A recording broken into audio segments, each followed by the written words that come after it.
Oi, eu sou a Michelle, sejam muito bem-vindos aqui no canal e hoje nós vamos falar de um tipo de história que eu particularmente gosto muito, que são histórias de vinganças. Normalmente são histórias instigantes, que a gente quer saber no que vai dar, porque primeiro, a gente fica, às vezes, revoltado com o que aconteceu com o personagem, a gente quer que ele se vingue, a gente quer saber o que vai acontecer.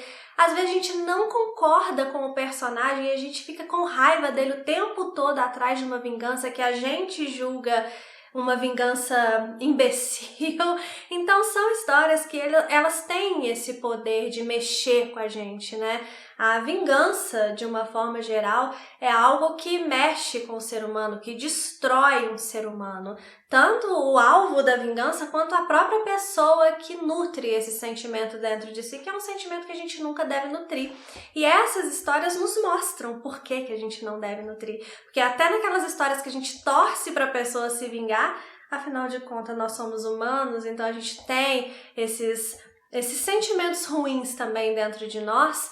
Então, até nessas histórias a gente percebe que, na verdade, aquele personagem ficaria muito melhor se ele perdoasse ou se ele deixasse aquilo pra lá, sabe? Se ele tentasse superar aquela situação. Então, são histórias que nos ensinam muito e, às vezes, nos fazem enxergar questões dentro de nós mesmos que a gente está deixando de lado e que precisam ser trabalhadas, a gente precisa dar um pouco mais de atenção. Enfim, são histórias que eu gosto muito. Além de ter esse lado profundo, elas também são divertidas e vocês sabem que eu gosto muito de unir essas duas coisas na literatura. Então eu vou aqui indicar para vocês várias, não sei quantas são, várias histórias sobre vingança, histórias que eu adorei. Algumas histórias são claramente sobre vinganças, e outras histórias aqui talvez você não tenha percebido que sejam sobre vingança, mas são também, no fundo elas têm a ver com vingança. Antes de começar a mostrar a lista, claro, quero te pedir para você se inscrever aqui no canal. Se você ainda não foi inscrito, se você já assiste aos meus vídeos, está sempre por aqui e ainda não se inscreveu, me dá essa força aí, se inscreve aqui, dá para se inscrever pela televisão também. Isso vale muito aqui para mim, porque cada interação que vocês têm comigo, o YouTube entende que meu conteúdo é relevante, vai me mostrar para outras pessoas e assim a gente incentiva a leitura juntos. Então faça parte dessa corrente comigo aqui, se inscreva. Se você está chegando por aqui, já se inscreve de uma vez, me dá seu voto de confiança, vamos ficar junto aqui falando de literatura.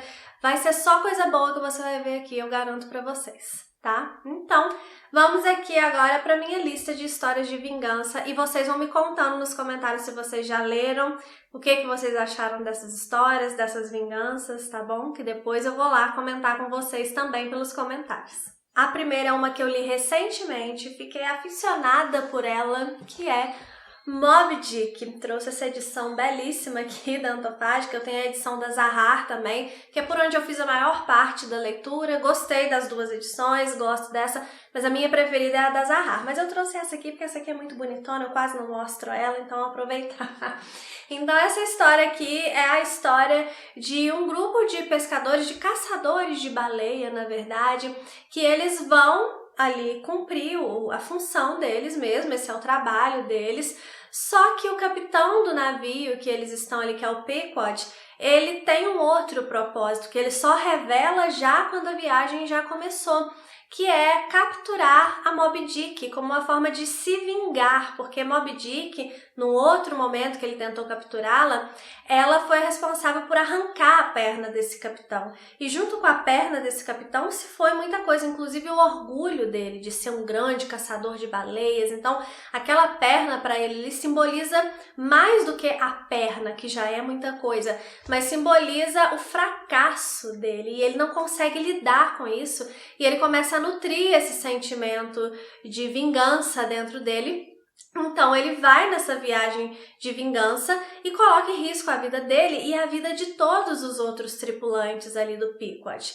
Essa história aqui, esse capitão se chama Ahab, mas a história é narrada por um outro tripulante que vai estar ali, que é o Ismael.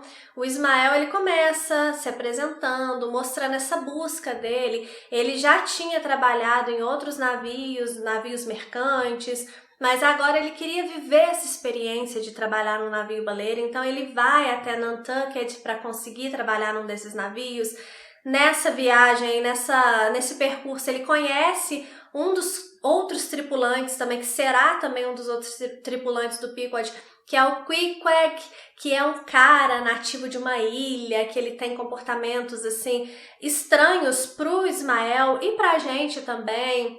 Ele tem crenças diferentes, ele tem uma cultura diferente, ele é um canibal, mas ele é um canibal muito mais humano do que todos os outros personagens da narrativa, então tem esse contraponto aqui também. Enfim, eu tenho uma resenha já de Moby Dick aqui, eu vou deixar, senão eu vou ficar falando de Moby Dick, porque eu realmente amei esse livro. Mas o cerne da questão aqui nesse livro é, de fato, a vingança do Ahab contra Moby Dick, que é a partir daí que as coisas vão acontecer, né? Muitos simbolismos, muitas mensagens, mas a gente vai acompanhar então essa história de vingança do Ahab pela Moby Dick, que é uma baleia, um animal irracional. Então, no final das contas, quem é mais irracional aqui nessa história? Tem todo esse tipo de discussão. Livraço, super indico aqui para vocês. Outra história de vingança que eu indico, essa daqui talvez quando você fala em histórias de vingança na literatura, essa seja a primeira que vem à sua mente, que é O Conde de Monte Cristo, que é a história do Edmond Dantès, que ele iria se casar ali com o amor da sua vida, estava tudo correndo bem, ele trabalhava também num barco e estava tudo indo bem no trabalho dele também, só que ele sofre um terrível golpe, uma armação de algumas pessoas que têm inveja do Edmond Dantès por vários motivos, seja por causa do trabalho, seja por causa da namorada, da noiva dele, né? Mas essas pessoas vão armar para ele uma coisa ali que ele vai ser preso injustamente. E aí ele vai passar um tempo nessa prisão, depois ele vai conseguir sair dessa prisão, aí vocês vão ler aqui para saber como que isso acontece. E aí ele vai buscar a vingança contra essas pessoas que fizeram tão mal, que destruíram de fato a vida dele. Então o livro é todo sobre essa história de vingança. Apesar de ter aqui essa parte inicial da apresentação do Edmond Dantès e dos outros personagens, da armação toda que é feita contra ele, tem o período da prisão também, que inclusive é uma coisa que tem tudo para ser chato e é muito legal, porque é só o Edmond Dantès com um outro personagem ali que muito sábio, cheio de lições, é um personagem interessantíssimo. E então uma coisa que tem tudo para ser lento, né, enfadonho, não, é uma parte muito interessante, mas aí a maior parte da narrativa, de fato, é o Edmond Dantès já colocando ali a sua vingança em prática. E aí ele vai se disfarçar, ele vai buscar informações, e tem aventuras, e tem ação, e tem romance, e tem encontros e desencontros. Eu sempre falo isso, mas eu preciso falar porque é a melhor forma de definir o Conde de Monte Cristo. É um novelão. É uma grande novela, isso daqui é uma novela no sentido de novela de televisão mesmo, não de literatura. De literatura é um baita de um romance, né, gente? Mas vocês sabem essa diferença de novela, conto, crônica, romance? Se você não sabe, eu vou deixar um link aqui embaixo que eu faço essa diferenciação, tá? Depois vai lá assistir. Mas enfim, é uma história muito legal, muito fluida, muito bem escrita também, mas ela é fácil de entender, não é nada super complicado, complexo, texto, assim, todo mundo vai entender perfeitamente, mas é um texto bem escrito, um texto que consegue nos fazer querer ler, querer saber o que vai acontecer, sabe? Eles nos mantêm de fato interessados. E você vai ler isso daqui, você vai querer que tivesse mais, apesar dele ser grandão assim, você vai terminar e vai falar assim, poxa, eu podia ter mais, porque eu não queria sair desse universo aqui. Então fica aqui mais essa dica para vocês. Agora, uma história de vingança que talvez você não tenha percebido que é uma história de vingança é Dom Casmurro, de Machado de Assis. Esse romance aqui, muito famoso, você com certeza já ouviu falar, mas se você não sabe do que se trata, é a história de amor, eu acho que eu posso chamar assim, do Bentinho e da Capitu. O narrador dessa história é o próprio Bentinho, então ele vai contar pra gente como que ele conheceu, não como que ele conheceu, mas a juventude dele ali com Capitu, que era vizinha dele, com olhos de cigana, oblíqua e dissimulada. Ele vai contar como que eles acabaram se casando e como que se desenvolveu esse casamento até o momento que ela engravidou, e ele acredita que essa gravidez é fruto de uma traição dela com o melhor amigo dele. Então ele vai começar a tentar nos convencer de que a Capitu o traiu. Mas na verdade o livro não traz respostas, ele não fala se traiu ou não traiu. A gente só tem a visão do Bentinho aqui, que ele acredita que ela traiu, e ele vai tentar nos convencer disso. Mas há elementos no livro para nos fazer acreditar que ela não traiu. Assim como há elementos para nos fazer acreditar que ela traiu, né? Tem esses dois elementos. Inclusive, eu fiz uma imersão dele, tá disponível lá no MSL Pocket, que é minha lojinha virtual de imersões literárias, e tem uma imersão em Dom Casmurro que a gente vai investigar cada partezinha aqui desse livro. Então, se você quiser ler esse livro aqui com o meu apoio, vai lá no Pocket conhecer, o link tá aqui na descrição. Tem uma aula só sobre todas as pistas de que traiu e as pistas de que não traiu, para que você consiga perceber todos esses pontos que o Machado vai deixando aqui, né? Traiu ou não traiu? É importante sim essa discussão, porque isso é uma coisa que o Machado esconde nas entrelinhas, as pistas, ele vai escondendo esse mistério dele aqui nas entrelinhas desse livro. Então é legal a gente perceber como que ele consegue fazer isso tecnicamente através da escrita, ele consegue nos deixar essa dúvida, sabe, de forma magistral. Então tem uma aula lá mostrando esses pontos e analisando todas as outras partes da narrativa, os personagens, enfim, contexto ali do Rio, dessa época que a história se passa. Se você quiser ler esse livro aqui com a minha ajuda, depois vai lá no Pocket e adquira a imersão, tá? Mas enfim, por que é uma história de vingança? Porque esse livro aqui é uma tese. O Bentinho é um advogado, então ele usa aquele poder de convencimento que ele tem enquanto advogado para convencer o leitor de que ele foi traído. E isso é uma forma dele se vingar da Capitu de alguma forma, porque ele pode até nem ter sido traído de fato, que eu acredito que não foi, mas ele acredita que ele foi traído. Então ele tem esse ressentimento em relação a Capitu, porque na cabeça dele, ele a amou tanto e ela fez isso, ela fez essa crocodilagem com ele. Então é a forma que ele encontrou de se vingar, é uma forma de conspurcar ali a memória da Capitu de fato, né? Porque ele vai nos voltar contra ela, ele acredita, né, que vai fazer isso narrando a história a partir do ponto de vista dele. Então é uma história de vingança, assim, do Bentinho contra a Capitu, e eu super indico também esse livro para vocês. Agora uma peça que nós lemos lá no começo desse ano para o meu clube de leitura, inclusive Moby Dick também foi lido esse ano para o meu clube de leitura, mas agora eu quero falar sobre Medeia, Medeia aqui do Eurípides, que é uma peça do teatro grego, uma tragédia, que vai trazer a história de uma mulher que ela faz de tudo por um homem, ela tem filhos com esse homem e num determinado momento esse homem vira as costas para ela porque ele quer se casar com uma outra moça que é filha de um rei ali de um determinado lugar e ele quer esse poder que vai vir junto com esse casamento. Então a Medeia, fula da vida, vai querer se vingar aqui do Jasão, que é esse ex-companheiro dela aí, que ela sente que tá levando uma facada nas costas dele. E aí ela vai se vingar de uma forma absurda, assim, ela vai fazer coisas aqui inimagináveis para se vingar. E aí a gente tem, então, a tragédia, que vão ser essas atitudes da Medeia para se vingar do Jasão. Uma história de vingança que vem lá da Grécia clássica e vem inspirando outras histórias aí ao longo do tempo. Teatro grego é uma coisa muito maravilhosa. Se vocês nunca deram uma chance, deem uma chance, porque vale muito a pena. São histórias cheias de ensinamentos, são histórias muito interessantes, não é nada chato, não é nada super difícil. Pelo contrário, gente, é muito bom. Eu demorei muito para começar a ler teatro grego e eu me arrependo de ter demorado tanto, porque é uma coisa assim fantástica. Eu faço um curso, né, de teatro grego com a Vanessa, que é espetacular o curso dela, inclusive super indico. Nem sei se está aberto, se ela está aceitando novos alunos, porque a gente já está na reta final, mas é muito bom. Então Eu super indico para vocês teatro grego de uma forma geral, mas dentro do teatro grego, essa história aqui que é uma história de vingança muito emblemática desse gênero. Então fica aqui Medeia, leiam Medeia, façam esse favor para vocês mesmos.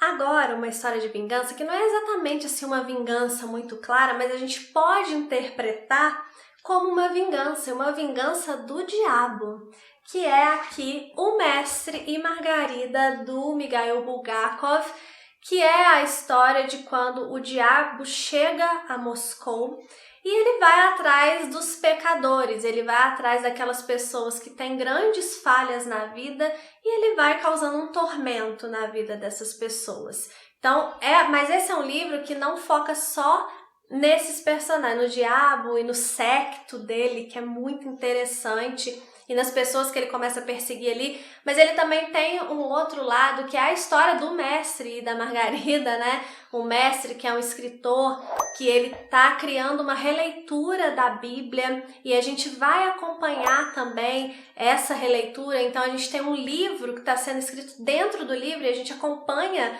a escrita mesmo do livro, a história que o mestre está escrevendo também, dentro dessa história. E a gente tem a Margarida, que é a mulher por quem ele é apaixonado, e ela também é apaixonada por ele, mas parece ser um romance impossível. Então a gente vai ter esse encontro, esse reencontro entre os dois, e tudo misturado lá. Num determinado momento se mistura com a história do diabo e do séquito dele, que estão ali em Moscou fazendo aquelas coisas. E assim, é uma história muito sobre as consequências dos nossos atos, sabe? É muito legal essa história aqui, é muito divertido, ela tem um humor, ela tem de tudo, na verdade. O Mestre e Margarida tem tudo que você pensa. Tem romance, tem um quê assim de gótico, um quê de terror. Tem uma cena aqui que é pura cena de terror, sabe? Mas não precisa ficar com medo não, é só uma ceninha. Tem a questão fantástica também, tem a releitura da Bíblia aqui, que traz mensagens mais para esse lado mesmo de espiritualidade. Enfim, gente, é um livro muito maravilhoso que a gente não consegue parar de ler. Também não é difícil de ler, pode ler tranquilamente, né? As pessoas às vezes têm medo de russos, não precisa. Tem russos mais complicadinhos, tem russos que são mais tranquilos, e esse daqui, ele é muito bem escrito, muito bem construído, mas não tem dificuldade de você entender o que está acontecendo. E acontece muita coisa. Se você gosta de um livro que não para de acontecer coisa, é esse daqui, vale muito a pena. A gente fez uma leitura coletiva desse livro aqui, na época que as leituras coletivas eram abertas, então a playlist da leitura coletiva tá salva aqui no canal. Se você quiser assistir, qualquer um pode assistir. Então você pode dar uma olhada lá no nosso projeto de leitura coletiva. Vou deixar a playlist aqui para ficar fácil de vocês encontrarem. E aí vocês vão lendo as metas e vão assistindo aos vídeos que eu fiz comentando bem detalhadamente sobre esse livro aqui. Vai ser uma experiência ainda melhor para vocês, garanto. Leiam O Mestre e Margarida. Vamos para um livro agora que muita gente conhece, é um livro muito popular, e se você não leu, por favor, leia, que é A Fazenda dos Animais ou A Revolução dos Bichos. Ele é publicado com os 2 títulos aqui no Brasil, e é uma vingança, de fato, dos animais contra os humanos, porque nessa história é quase uma fábula, assim, né? Os animais, eles se sentem ressentidos por serem explorados pelos seres humanos. Então eles organizam uma revolução e eles tomam uma fazenda ali do fazendeiro, expulsam o fazendeiro e eles passam a governar aquela fazenda ali. E aí é uma história que claramente faz uma analogia a governos totalitários, sobretudo aqui no caso de A Revolução dos Bichos, uma analogia ao governo de Stalin. Então os animais vão se organizar ali, vão tomar aquele lugar, e aí a ideia é que viva tudo em paz, em igualdade, mas eles percebem que isso na verdade é impossível, que isso é uma grande falácia, porque as pessoas que são os líderes daqueles movimentos ali, quando eles se veem numa posição de poder, eles querem os privilégios que eles achavam ruim dos outros terem, mas quando é pra eles terem, eles querem o ser humano, é assim, né? Nós somos assim. Aqui são animais, mas que simbolizam o ser humano. Então, eles vão começar a colocar regras ali e aos poucos a vida dos animais aqui vai ficando ainda mais difícil do que era antes. Mas não era pra ser melhor, não era pra gente tomar as decisões em conjunto, não era pra ser tudo igual. E aí eles vão percebendo que não era bem assim, né? Que a intenção desses líderes talvez não fosse uma coisa tão bondosa, tão cheia de amor, como eles falavam que era, mas falar, como a gente diz aqui em Minas, falar até papagaio fala, né? E aí a gente vai acompanhar, então, essa história que é toda uma analogia desses sistemas totalitários, e aí lógico que a gente vai pensar, né, nos totalitarismos que a gente mesmo alimenta às vezes, nas intolerâncias que a gente tem também, porque é importante, eu sempre falo isso, a gente lê os livros não apontando o dedo para o outro. A gente está vendo aqui a sua intolerância, as pessoas são intolerantes. Não, é para você pensar em você, o que você pode mudar em você. Aonde eu sou intolerante? Aonde eu alimento totalitarismos, sabe? Então, aonde eu sou hipócrita na minha vida, é interessante a gente ler os livros dessa forma. E esse livro aqui, ele te dá muita possibilidade de fazer isso, além de ser muito legal de ler, divertido, meio revoltante também às vezes. Tem coisas muito tristes aqui também, tem uma determinada coisa que acontece aqui que dilacera o nosso coração. Mas enfim, é um livro que se você ainda não leu, porque eu sei que a maioria já vai ter lido, leia, que é certeza que você vai gostar. Difícil, eu nunca vi ninguém falar que não gosta desse livro. Eu vou trazer aqui para vocês mais uma peça de teatro, mas antes eu quero te pedir o seu like. Já estamos chegando quase no fim aqui da lista, faltam 3 livros que eu ainda quero indicar para você, mas se você chegou até aqui é porque você está gostando, você está interessado pelo vídeo, então deixa seu like aí, como eu falei, é muito importante essa interação de vocês, não deixa para dar o like depois porque você vai se esquecer, aproveita e já dá aí, tá bom? E vamos aqui, eu trouxe, na verdade, um livro para representar essa história, porque eu não tenho a peça mesmo, tá? Mas é Hamlet. E eu trouxe esse livro aqui, que é uma versão em prosa de Hamlet, inclusive muito bonita, que foi a Evana que me deu, acho que foi a Evana que me deu esse livro. Enfim, eu trouxe aqui só pra simbolizar, mas eu vou melhor deixar a capinha aqui, porque quando eu li a peça, eu li por e-book, então eu não tenho o livro aqui, inclusive tá passando a hora de eu ter uma coleção de Shakespeare aqui, né? Eu preciso providenciar isso. Mas enfim, Hamlet, eu tenho uma resenha de Hamlet aqui no canal, vou deixar linkado para vocês assistirem depois, tá? Mas Hamlet, ele vai falar sobre na Dinamarca, né, tem um rei que faleceu, inicialmente faleceu de causas naturais, mas aí depois o irmão dele subiu ao poder e se casou com a esposa desse rei que morreu. E esse rei que morreu tinha um filho, que é o Hamlet. E o Hamlet, numa noite, assim, ele recebe uma mensagem do fantasma do seu pai, dizendo que ele não morreu de morte morrida, não. Ele morreu de morte matada. Ele fala que ele foi assassinado pelo tio, pelo irmão dele, no caso, pelo tio do Hamlet, para o tio ficar no poder, né? E aí o Hamlet fica naquela coisa, ele quer agora se vingar do tio pela morte do pai, né? E daí vem a questão da vingança. Só que ele não sabe de fato se ele viu aquele fantasma. Ele tem dúvidas do que aconteceu de fato. Será que isso é fruto da minha imaginação? Será que eu vi o fantasma? Será que esse fantasma, eu vi o fantasma, mas será que era meu pai mesmo? Será que não era um fantasma demoníaco querendo me enganar para fazer uma tragédia na família? Então ele começa a ter todas essas dúvidas e a peça vai girar em torno disso.